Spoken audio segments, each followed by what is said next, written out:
Жөкү байке, финалга чыгышыңыздар менен куттуктайбыз. Рахмат. Айтканыма. Намус командасынан ушундай оюн күттүңүздөр беле? Ооба.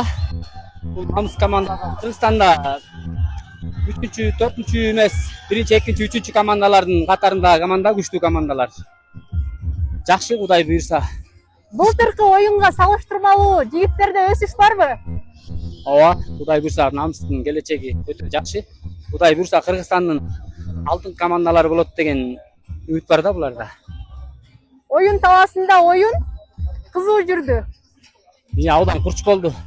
Энди бул эки команда, бир команда слабый, бир команда күчтүү болсо, оюн кызыктуу болбой калат.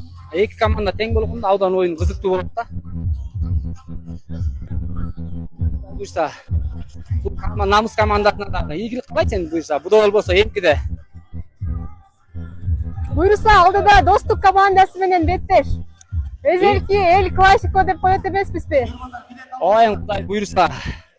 Көп жылдан бери финалда ойноп жүрөбүз булар менен. Кудай буйрса.